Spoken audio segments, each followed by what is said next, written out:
ಧರ್ಮಸ್ಥಳದ ವಿರುದ್ಧದ ಷಡ್ಯಂತ್ರಕ್ಕೆ ಸೌಜನ್ಯ ಪ್ರಕರಣವನ್ನ ಪರಶುರಾಮನ ಕೊಡಲೆ ತರ ಬಳಸಿದ್ರು. ನಮಸ್ಕಾರ.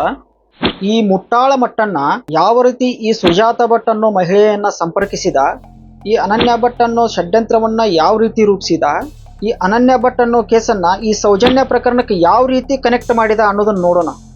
ಏನು ಈ ಅಜ್ಜಿ ಬಂದ್ಲು, SP ಕಚೇರಿಗೆ ಹೋದ್ಲು, ಅತ್ತು ಕರೆದು SP ಅವ್ರು ಕಂಪ್ಲೇಂಟ್ ಮಾಡಿಳು, ನನ್ನ ಮಗಳು ಧರ್ಮಸ್ಥಳಕ್ಕೆ ಹೋಗಿ ಅಲ್ಲಿ ಕಾಣೆಯಾಗಿದ್ದಾಳೆ, ಅವಳ ಅಸ್ಥಿ ಸಿಕ್ಕರಾದ್ರೂ ನನಗೆ ಕೊಡ್ರಿ, ಹಿಂದೂ ವಿಧಿ ವಿಧಾನಗಳ ಪ್ರಕಾರ ನಾನು ಆ ಅಸ್ಥಿಯನ್ನ ಮಣ್ಣು ಮಾಡ್ತೇನೆ ಅಂತ ಹೋಗಿದ್ದು ನಿಮಗೆಲ್ಲ ಗೊತ್ತೈತಿ. ಆದ್ರೆ ಇಲ್ಲಿ ಸತ್ಯವನ್ನ ತಿಳ್ಕೊಬೇಕಾಗಿದ್ದು ಬಹಳ ಅನಿವಾರ್ಯ ಐತಿ. ಈ ಮುಟ್ಟಾಳ ಮಟ್ಟನ್ನ ಯಾವ ರೀತಿ ಆ ಸುಜಾತ ಭಟ್ಟನ್ನ ಸಂಪರ್ಕಿಸಿದ, ಈ ಅನನ್ಯ ಭಟ್ ಅನ್ನೋ ಕಥೆಗಳನ್ನ ಯಾವ ರೀತಿ ಇವ್ರು ಹೆಣದ್ರು ಅನ್ನೋದಕ್ಕೆ ಒಂದೆರಡು ಉದಾಹರಣೆಗಳ ಕೊಟ್ಟು ನಾನು ನಿಮ್ಗೆ ಹೇಳ್ತೇನೆ. ಈ ಸೌಜನ್ಯ ಹೋರಾಟಗಾರರು ಅಂತ ಹೇಳ್ಕೊಳ್ಳೋ ಈ ಮಟ್ಟಣ್ಣ ಮತ್ತು ಮಹೇಶ್ ಶೆಟ್ಟಿ ತಿಮ್ರೋಡಿ ಅವರು ಸೌಜನ್ಯನ ಸಾವಿನ ಕೆಂಡದ ಮೇಲೆ ರೊಟ್ಟಿ ಬೇಯಿಸ್ಕೊಂಡು ಇಷ್ಟು ದಿನ ತಿಂದ್ರು. ಕಳೆದ 10-12 ವರ್ಷಗಳಿಂದನೂ ಇದೇ ಕೆಲಸ ಮಾಡಿದ್ರು. ಅದು ಒಂದು ಕಡೆ. ಆಮೇಲೆ ಶುರುವಾಯ್ತಲ್ಲ ಅನನ್ಯ ಭಟ್ ಕತೆ, ಹುಟ್ಟದೇ ಇರುವ ಅನನ್ಯ ಭಟ್ ಕತೆ. ಈ ಸುಜಾತ ಭಟ್ನ ಮಗಳು ಅಂತ ಹೇಳೋ ಅನನ್ಯ ಭಟ್ನ ಕತೆ ಶುರುವಾಗೋದು ಇದೇ ಮುಟ್ಟಾಳ ಮಟ್ಟಣ್ಣನ ಒಂದು ಯೂಟ್ಯೂಬ್ ಇಂಟರ್ವ್ಯೂವಿನಿಂದ. ಈ ಸುಜಾತ ಭಟ್ ಅನ್ನೋ ಮಹಿಳೆಯ ಮಗಳು ಅನನ್ಯ ಭಟ್ ಅಂತಲೂ, ಇದೇ ಸುಜಾತ ಭಟ್ CBI ನಲ್ಲಿ ಸ್ಟೆನೋಗ್ರಾಫರ್ ಆಗಿ ಕೆಲಸ ಮಾಡ್ತಿದ್ಲನ್ನೋ ಕಥೆನೂ ಸಿದ್ಧವಾಯ್ತು. ಈ ಸುಜಾತ ಭಟ್ ಅನ್ನೋ ಮಹಿಳೆಯ ಕತೆ ಎಲ್ಲಿ ಮೊಳಕೆ ಹೊಡಿತು ಅನ್ನೋದನ್ನ ಸ್ವಲ್ಪ ತೋರಿಸ್ತಾನೆ ನೋಡ್ರಿ.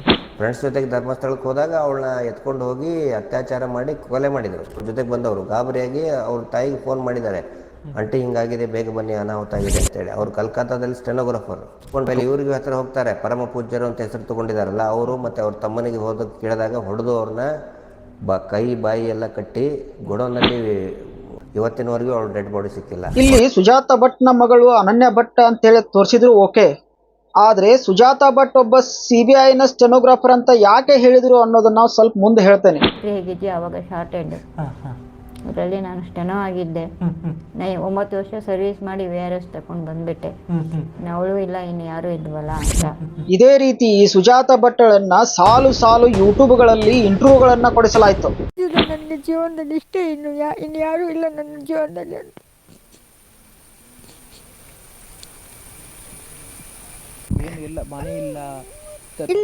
ಆದ್ರೆ ಪಾಪ ನಮ್ಮ ಯೂಟ್ಯೂಬರ್ಗಳು ಇದು ಸತ್ಯನಾ ಸುಳ್ಳ, ಏನಾದ್ರೂ ಇವಕ್ಕ ಸಾಕ್ಷಿ ಅದಾವ ಅನ್ನೋದನ್ನ ಯಾವುದನ್ನು ವಿಚಾರ ಮಾಡ್ದಂಗ ಹೋಗಿ ಸುಳ್ಳನ್ನೇ ಇಂಟರ್ವ್ಯೂ ಮಾಡಿ ತಮ್ಮ ಚಾನಲ್ಗಳದಾಗ ಅಪ್ಲೋಡ್ ಮಾಡಿಬಿಟ್ರು. ಲಕ್ಷಾಂತರ ಮಂದಿ ಆ ವಿಡಿಯೋಗಳನ್ನ ನೋಡಿದ್ರು, ಕಣ್ಣಲ್ಲಿ ನೀರ್ ಹಾಕಿದ್ರು. ಈ ಸುಜಾತ ಭಟ್ರ ಕಣ್ಣೀರಿನ ಕಥೆಯನ್ನ ನೋಡಿ ನಮ್ಮ ಜನ ಮಲ ಮರಗಿದ್ರು. ಇಲ್ಲಿ ಸೌಜನ್ಯ ಪ್ರಕರಣಕ್ಕೂ ಇಲ್ಲದೆ ಇರೋ ಅನನ್ಯ ಭಟ್ನ ಪ್ರಕರಣಕ್ಕೂ ಯಾವ ರೀತಿ ಇವರು ಸಾಮ್ಯತೆಯನ್ನ ಮಾಡಿದ್ರು ಅಂತ ನಿಮ್ಗೆ ಹೇಳ್ತಾನೆ. ಇದೇ ಸುಜಾತ ಭಟ್ ಅನ್ನೋ ಮಹಿಳೆ, ನಾನು ಧರ್ಮಸ್ಥಳಕ್ಕೆ ಮಗಳನ್ನ ಹುಡುಕೋಕ್ ಹೋದಾಗ 3 ಜನ ಬಿಳಿ ಪಂಚೆ ಉಟ್ಕೊಂಡಿರೋರು ಬಂದು ನನ್ನನ್ನ ಕರ್ಕೊಂಡು ಹೋದ್ರು ಅಂತ ಹೇಳೋದನ್ನ ಮರಿದಿಲ್ಲ. ಆ ಯೂಟ್ಯೂಬರ್ ಮುಂದುವರೆದು ಕೇಳ್ತಾನೆ, ನಿಮ್ಮನ್ನ ಬಿಳೆ ಪಂಚಿ ಉಟ್ಟ 3 ಜನ ಎಲ್ಲಿಗೆ ಕರ್ಕೊಂಡು ಹೋದ್ರು ಅಂತ ಕೇಳ್ತಾರೆ. ಆಗ ಸುಜಾತ ಭಟ್ ಹೇಳೋದೇನು, ವೀರೇಂದ್ರ ಹೆಗಡೆ ಮತ್ತು ಹರ್ಷೇಂದ್ರ ಹೆಗಡೆ ಅವ್ರ ಕಡೆ ಕರ್ಕೊಂಡು ಹೋದ್ಲು ಅಂತ. ಅದ್ರ ಮುಂದಿನ ಕತೆ ಏನು ಹೇಳ್ಯಾಳ ಅಂತೇಳಿ ನಿಮಗೆಲ್ಲ ಗೊತ್ತೈತಿ, ಅದನ್ನೇ ನಾನು ವಿವರಿಸಕ್ಕೆ ಹೋಗೋದಿಲ್ಲ. ಆದರೆ ನಾನು ಇಲ್ಲಿ ಇಂಪಾರ್ಟೆಂಟ್ ವಿಷಯ ಏನು ಹೇಳಕ್ಕೆ ಬಂದೇನಂದ್ರೆ, ಅದೇ ಇಂಟರ್ವ್ಯೂನಲ್ಲಿ ಇದೇ ಸುಜಾತ ಭಟ್ ಮತ್ತೊಂದು ಮಾತನ್ನ ಹೇಳೋಕೆ ಮರೆಯೋದಿಲ್ಲ. ಅದೇನಪ್ಪ ಅಂದ್ರೆ, ನಾನು CBI ನಲ್ಲಿ ಸ್ಟೆನೋಗ್ರಾಫರ್ ಆಗಿದ್ದೆ ಅಂತ. ಇಲ್ಲಿ ಬಂತು ನೋಡ್ರಿ ಪಾಯಿಂಟ್. ಮೊದಲೇದ್ದು, ನನ್ನನ್ನು 3 ಜನ ಬಿಳಿ ಪಂಚೆ ಉಟ್ಕೊಂಡವರು ಕರ್ಕೊಂಡು ಹೋದ್ರು ಅಂತ. ಎರಡನೇದ್ದು, ನಾನು CBI ನಲ್ಲಿ ಸ್ಟೆನೋಗ್ರಾಫರ್ ಆಗಿ ಕೆಲಸ ಮಾಡ್ತಿದ್ದೆ ಅನ್ನೋದು. ಈ ಸುಜಾತ ಭಟ್ ಹೇಳೋ ಥರ 3 ಜನ ಬಿಳಿ ಪಂಚೆ ಉಟ್ಕೊಂಡಿರೋ ವ್ಯಕ್ತಿಗಳು ಯಾರು ನಿಮಗೇನಾದರೂ ನೆನಪಿದೆಯಾ? ಹೇಳ್ತೀನಿ ಕೇಳ್ರಿ. ಮೊದಲನೇದ್ದು ಉದಯ್ ಜೈನ್, ಎರಡನೇದ್ದು ಧೀರಜ್ ಜೈನ್, ಮೂರನೇದ್ದು ಮಲ್ಲಿಕ್ ಜೈನ್. ಇವರೇ 3 ಜನ ಬಿಳೆ ಪಂಚೆ ಉಟ್ಟುಕೊಂಡು ಇವಳನ್ನ ಕರ್ಕೊಂಡು ಹೋಗಿದ್ದು. ಯಾರಿವರು? ಈಗಲಾದರೂ ನೆನಪಾಯ್ತಾ? ನಮ್ಮ ಜನರನ್ನ ಮೂರ್ಖ ಮಾಡೋದು ಬಹಳ ಸುಲಭ. ಇದೊಂದೇ ಸಾರಿ ಅಲ್ಲ, ಪ್ರತಿ ಸಾರಿನೂ ನಮ್ಮ ಜನರನ್ನ ಮೂರ್ಖ ಮಾಡೋಕ್ಕೆ ಪದೇ ಬಂದೇ ಬರ್ತಾರೆ. ಆದ್ರೆ ನಾವು ಮೂರ್ಖ ಆಗ್ತಾನೆ ಹೋಗ್ತಾ ಇರ್ತೀವಿ. ಗೆಳೆಯರೇ, ನಾ ಯಾಕೆ ಇದನ್ನ ಹೇಳ್ತಾ ಇದ್ದೀನಿ ಅಂದ್ರೆ, ನಾವು ಇನ್ಮೇಲಾದ್ರೂ ಜಾಣರೇ ಪ್ರಮಾಣಿಸಿ ನೋಡುವಂತ ಸಮಾಜ ನೆನಪಿಸಿಕೊಳ್ಳಿ. ಇದೇ 3ರನ್ನ ಸೌಜನ್ಯ ಕೇಸಲ್ಲಿ ಆರೋಪಿಗಳನ್ನಾಗಿ ತಂದು ನಿಲ್ಲಿಸಿದ್ದು ಸುಜಾತ ಭಟ್ನ ಬಾಯಲ್ಲಿ ಈ ಮೂವರು ಪಂಚೆ ಉಟ್ಟ ವ್ಯಕ್ತಿಗಳ ಚಹರೆಯನ್ನ ಯಾಕೆ ಹೇಳಿಸಲಾಯಿತು ಗೊತ್ತಾ? ಇವರ ಮೇಲೆ ಸದಾ ಜನರ ಅನುಮಾನದಿಂದಲೇ ನೋಡಬೇಕು ಅಂತ. ಅಂದ್ರೆ ಮಾತ್ರ ಸೌಜನ್ಯ ಕೇಸನ್ನ ನಾವು ಜೀವಂತವಾಗಿಡಲು ಸಾಧ್ಯ ಅನ್ನೋದು ಪಕ್ಕಾ ಅರ್ತಿದ್ರವರು. ಅಂದ್ರೆ ಈ ಮಹೇಶ್ ಶೆಟ್ಟಿ, ತಿಮರೋಡಿ ಮತ್ತು ಮಟ್ಟಣ್ಣ ಆ ಕಾರಣದಿಂದಲೇ ಹುಟ್ಟದೇ ಇರುವ ಮಗಳು ಅನನ್ಯ ಭಟ್ನ ಕೇಸ್ನಲ್ಲಿಯೂ ಸಹ ಈ ಮೂವರ ಚಹರೆಯನ್ನ ಹೇಳಲಾಯಿತು.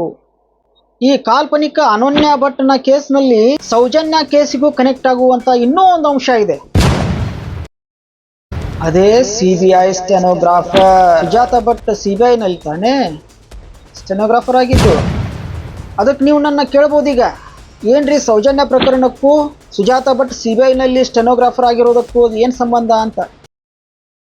ಅದಕ್ಕೆ ನಾವು ಸುವರ್ಣ ನ್ಯೂಸ್ನವರು, ಉಳಿದ ಮಾಧ್ಯಮದವರು ಈ ಸುಜಾತ ಭಟ್ನ ಅಸಲಿಯತ್ತನ್ನ ಹೊರಗೆಳೆಯೋವರೆಗೂ ಆ ಮಳ್ಳಿನ ಒಂದೇ ಒಂದು ಕ್ವಶನ್ ಮಾಡಲಿಲ್ಲ. ಅದು ಯಾಕೆ ಗೊತ್ತಾ? ಸೌಜನ್ಯ ಕೇಸನ್ನ ಸಿಬಿಐದವರು ಇನ್ವೆಸ್ಟಿಗೇಷನ್ ಮಾಡಿದ್ರು. ಧರ್ಮಸ್ಥಳದವರು ಸೌಜನ್ಯ ಪ್ರಕರಣದಲ್ಲಿ ಸಿಬಿಐ ಮೇಲೆ ಪ್ರಭಾವ ಬೀರಿ ಸೌಜನ್ಯಗೆ ಅನ್ಯಾಯ ಮಾಡಿದ್ದಾರೆ. ಅಂಥದ್ರಲ್ಲಿ ಸಿಬಿಐ ನಲ್ಲಿ ಸ್ಟೆನೋಗ್ರಾಫರ್ ಆಗಿರ್ತಕ್ಕಂತಹ ಈ ಸುಜಾತ ಭಟ್, ಅದು ಒಂಟಿ ಮಹಿಳೆ, ಏನ್ ಮಾಡಲು ಸಾಧ್ಯ? ಅದೇ ತಾನೇ ನಾವು ಅಂದ್ಕೊಂಡಿದ್ದು ಅದೇ ಅಲ್ವಾ? ಅವರು ನಮ್ಮನ್ನ ಮೂರ್ಖರನ್ನಾಗಿಸ್ಬಿಟ್ರು.